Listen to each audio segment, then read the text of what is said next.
हर खबर पर होगी आपकी पकड़। डाउनलोड कीजिए एबीपी लाइव ऐप। शिवसेना की सरकार एक के बाद एक जो गलतियां कर रही है उसका बचाव करना सहयोगियों के लिए भी मुश्किल हो रहा है। कांग्रेस नेता संजय निरुपम ने कहा कि शिवसेना बदली नहीं है बल्कि अब भी वो गुंडा पार्टी है। निरुपम ने पूर्व नेवी ऑफिसर की पिटाई को सरकार समर्थित गुंडागर्दी बताया। जितेंद्र दीक्षित के साथ उनकी ये बातचीत सुनिए। हमारे साथ मौजूद हैं कांग्रेस के वरिष्ठ नेता संजय निरुपम, जो कि शिवसेना में भी लंबे वक्त तक रह चुके हैं और शिवसेना के तौर तरीकों को जानते हैं। तो संजय जी, आपसे जानना चाहेंगे कि जब उद्धव ठाकरे ने पार्टी की कमान संभाली तो ऐसा कहा जा रहा था कि शिवसेना बदल रही है, शिवसेना वो पहले जैसी आक्रामक नहीं है, उस जैसी हिंसा और तोड़फोड़ की राजनीति में यकीन नहीं करती है। लेकिन कल जो कुछ भी हुआ, जिस तरह से एक रिटायर्ड नौसैनिक अधिकारी को एक कार्टून फॉरवर्ड करने को लेकर उसकी पिटाई की गई, तो उससे क्या लगता है शिवसेना अब भी वही पुराने वाली शिवसेना है? शिवसेना में कोई बदलाव नहीं आया है और कोई बदलाव आने वाला भी नहीं। कल भारतीय नौसेना के जिस रिटायर्ड अधिकारी जो 65 साल के बुजुर्ग आदमी हैं, उनको जिस तरीके से पीटा गया, उनके साथ जिस तरीके से दुर्व्यवहार किया गया, वो एक निंदनीय है और शिवसेना इस प्रकार की हरकतें करती रही है।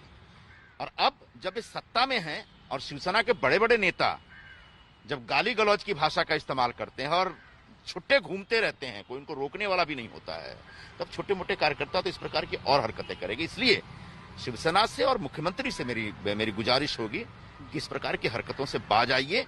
महाराष्ट्र की जनता, मुंबई की जनता इस प्रकार की हरकतों को स्वीकार नहीं करती है। वो इस प्रकार की हरकतों से नफरत करते हैं लोग, खासकर तब जब एक भारतीय नौसेना के एक रिटायर्ड अधिकारी के ऊपर इस प्रकार से हमला किया जाता है। शिवसेना राष्ट्रवाद की बात करती है, देश के सैनिकों की तरफदारी करती है, हमेशा सेना के फेवर में एडिटोरियल्स उसके आते रहे हैं और ऐसे में ये बिल्कुल आश्चर्यजनक लगता है। बिल्कुल, ये सब दिखावा है, ये सब दिखावा है। अपनी गुंडागर्दी और अपनी बदतमीजियों से वो बाज नहीं आएंगे, लेकिन सत्ता में है तो उनको सुधरना पड़ेगा, वरना इस सत्ता से उखाड़कर फेंकने वाले लोग भी यहाँ पर हैं।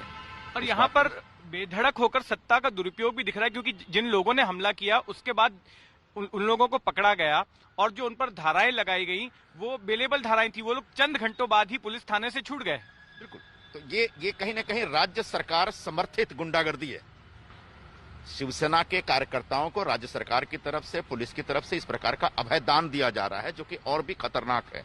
और इसलिए मुझे ऐसा लगता है कि शिवसेना जो तथाकथित तौर पर राष्ट्रवाद और हिंदूवाद की बात करती है, वो धीरे धीरे एक्सपोज होती चली जा रही है। वो एक प्रारंभ से गुंडा पार्टी थी और आज भी गुंडागर्दी करने में ही इनका विश्वास है, जो कि कल साफ साफ दिखा।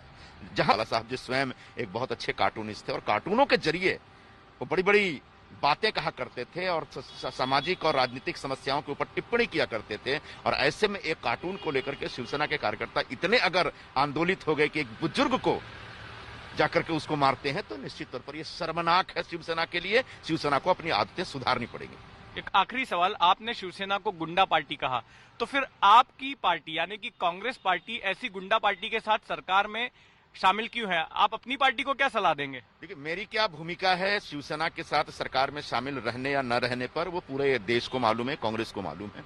तो कांग्रेस के जो बड़े नेता लोग शिवसेना जैसे गुंडा पार्टी के साथ सरकार चलाने में अपने आप को धन्य महसूस कर रहे हैं, उन नेताओं से ये सवाल पूछा जाना चाहिए, उनसे पूछना चाहिए कि आखिरकार ये लायबिलिटी कब तक ढोना चाहते हो आप लोग।